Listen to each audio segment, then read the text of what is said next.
Председателе, почитувам председател на Комисията за финансиране и бюджет, колежки, колеги, пратеници, заменик министър и почитувани присутни от Министерството за финанси, почитувана македонска явност.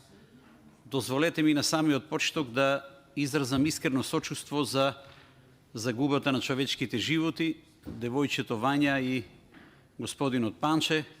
Не постојат зборови со кои што ќе дадат адекватен опис на тоа како секој од нас се чувствува овие денови. Уште еднаш, најискрено сочувство.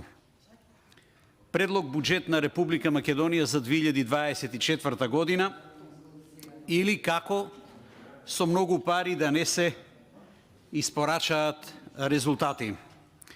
Вкупните приходи се детерминирани на 310 милиарди 128 милиони денари или 5,5 милиарди евра. Ете ги големите пари, ете ги крупните пари и не треба да спомнуваме дека ова е најголемиот буџет креиран досега во Република Македонија. 5,5 милиарди евра. Вкупните расходи се 343 милиарди 638 милиони евра. А дефицитот, почитувана македонска јавност, е 33 милиарди 510 милиони денари или 545 милиони евра. Она што македонската јавност го знае како буџетска дупка, овој пат изнесува фантастични 545 милиони евра. За мене секој пат најважен бил макроекономскиот показател бруто домашниот производ. Она што е предвидено во предлог буџетот е дека стапката со која што ќе расте бруто домашниот производ е 3,4 за 2024 година според проекциите на Министерството за финансии. Од друга страна, за 2024 година е предвидено инфлацијата да изнесува 3,6 повторно во проекции на Министерството за финансии. Секогаш, кога правиме анализа на буџетот, за мене најинтересни се поставените цели. Основните цели на буџетот под еден обезбедување на забрзан, инклузивен и одржлив економски развој. Мојот одговор е следен. За оваа влада тоа е невозможна мисија, колегата Стојановски во неговото излагање вчера го даде терминот недостижно. Недостижно или невозможна мисија од причина што никој пат до сега не е исполнето ветувањето на назад неколку години во делот на растот на бруто домашниот производ. Да споменеме дека во 2023 првиот квартал имаме пораст на GDP 2,1 за веќе во вториот квартал. Таа стапка на раст да биде само 1,1. Средна вредност за прво полугодие е 1,6, што значи за нас, ако продолжи со истото темпо, недостижи ќе бидат и 2%. А со 2%, почитувани колешки и колеги, нема забрзан и инклузивен раст на македонското стопанство, на македонската економија. Да не зборувам за стапките на раст во изминатите години, каде што Република Македонија ги има едни од најниските стапки на раст во Европа. 2. Продолжување на фискална консолидација и зацврстување на фискалната одржливост. Со галопирачкиот раст на јавниот долг, со предстојните енормни задолжувања, а ние овде имавме прилика да слушнеме за која сума на пари станува збор само во месец декември, иако во моментот јавниот долг е позициониран на 57,9%, а предвидувањата за 2024 е дека ќе оди до 63,2%, тоа значи дека е прекршено едно од правилата, се извинувам, на Мастришкиот критериум. Затоа наместо фискална консолидација имаме вовед во нешто што значи фискална пропаст. Вчера и председателот на Фискалниот совет, господинот Бишев, даде едно видување дека за Република Македонија можеби подобро сценарио е некаде да се движи тој процент помеѓу 53 и 55%, меѓутоа треба да се направат дополнителни анализи. А бројката од 9 милиарди евра и за многу поголема и помоćна држава од Република Македонија е навистина многу опасна бројка. 3. Алоцирање на средства за таргетирана подршка на ранливи категории на граѓани и фирми. Што покажува досегашната пракса? Ве молам за малку внимание. Секогаш пред избори власта на Социјалдемократскиот сојуз на Македонија и ДУИ силно се задолжува да со добиените пари се пристапи кон форма на институционален подкуп подкрепен со политички маркетинг. Тоа е во една реченица објаснување, а верувам дека и колегите забележаа во нивните експозеа, во нивните излагања. Значи се прави форма на институционален подкуп подкрепен со политички маркетинг. За на крај, кога ќе помине тоа, сите заедно да заклучиме, а гледам и Државниот завод за ревизија е на иста линија дека на дел од средствата им се губи трага. Нема ни трага, ни глас од тие средства, а определени личности на нивното конто имаат милиони. Значи за популацијата во Република Македонија, мал дел, сосема мал, незначителен, каде што дел од тие таргетирани лица остануваат и без подршка, а еден мал дел на лица ќе добијат огромен дел од тој финансиски колач, кој што, слушнавме овде, 662 милиони евра. 4.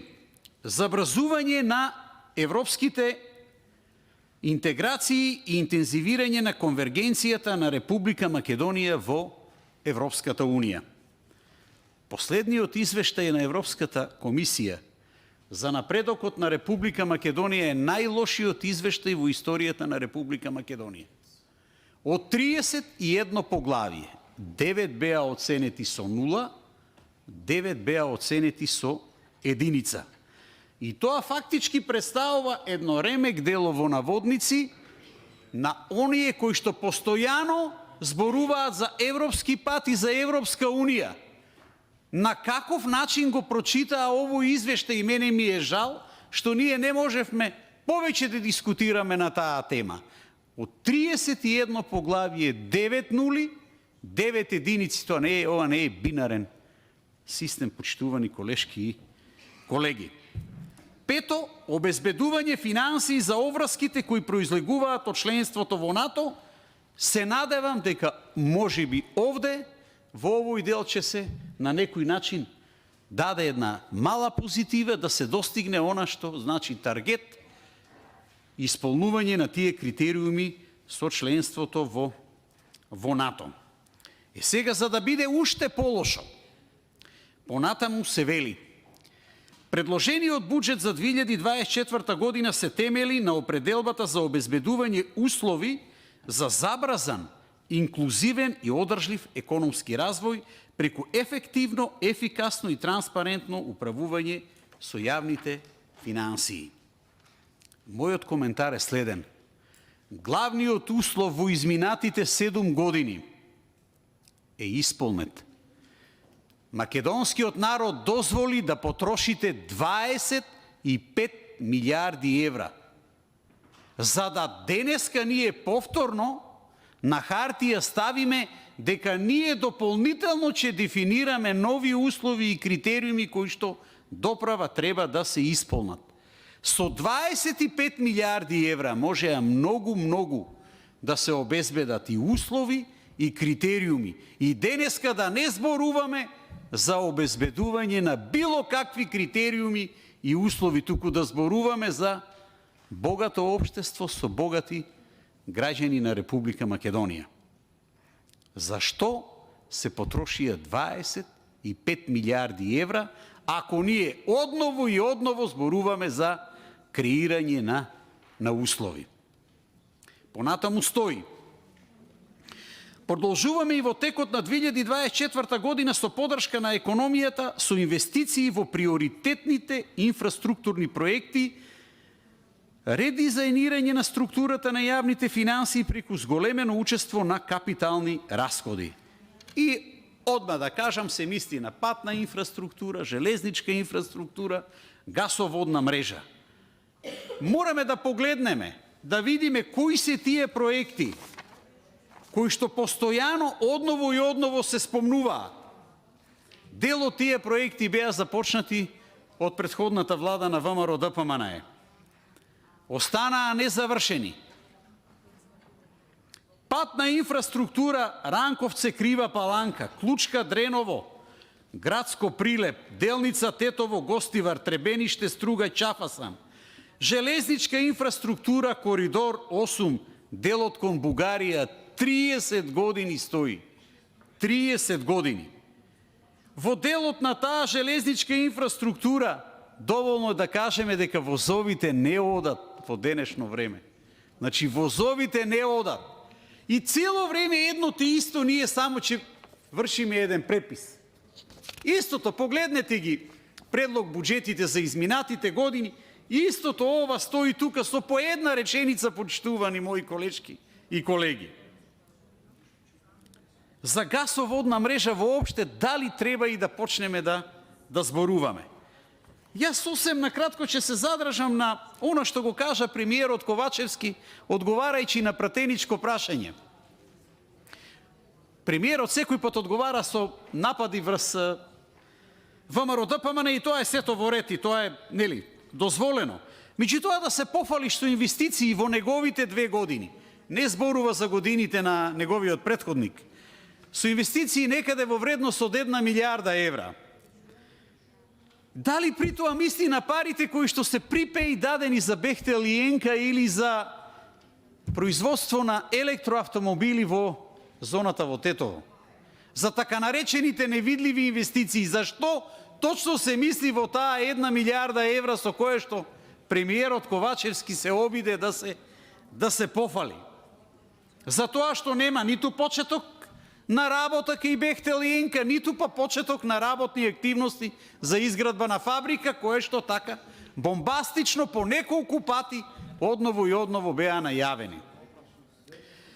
Предложениот буџет исто така има за цел да обезбеди средства за таргетирана подршка на ранливите категории граѓани и фирми во насока, ве молам, на зачувување на животниот стандард. Со овој процент на инфлација, последните податоци сигурно се околу 9,5 за Република Македонија.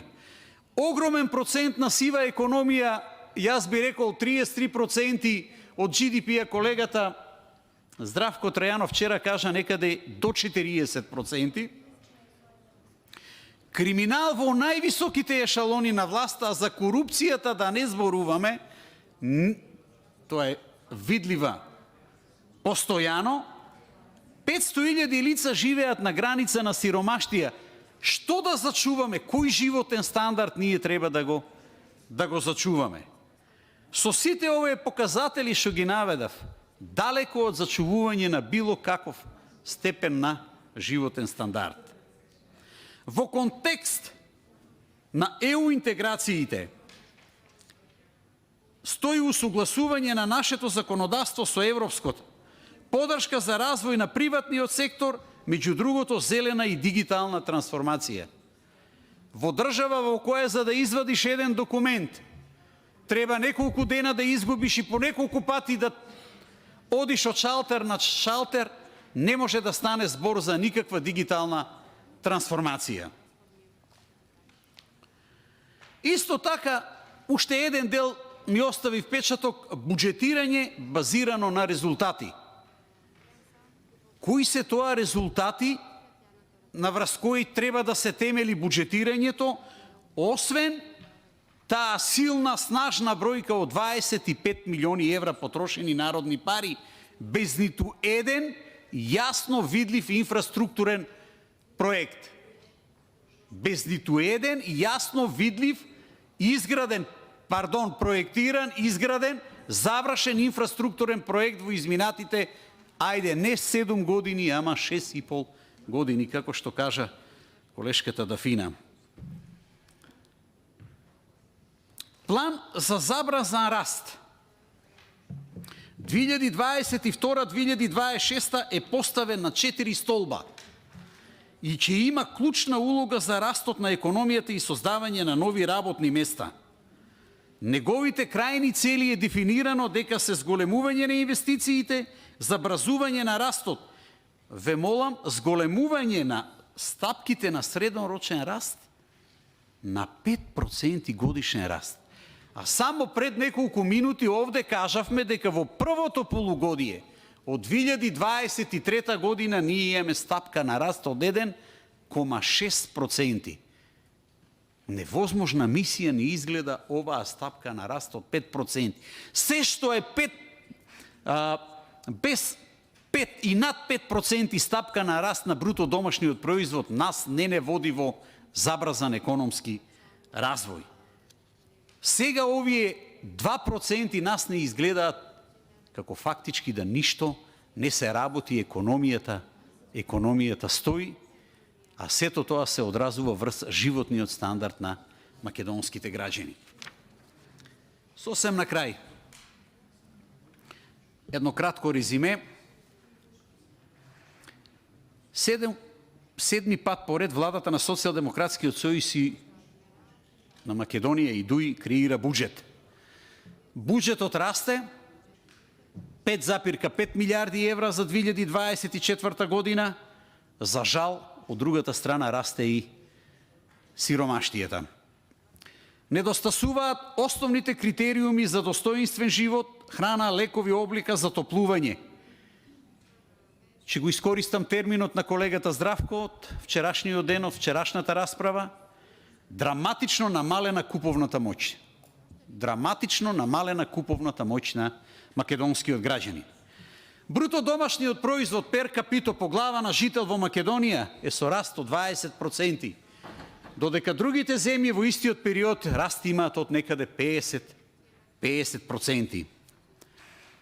Буџетот за 2024 година не е развоен, него е со огромен процент социјален. Базиран на основи кои што не се реални, без креирање на адекватни, успешни политики и економии. Околу транспарентноста на буџетот, доволно е зборувано и од почитуваните колешки и колеги.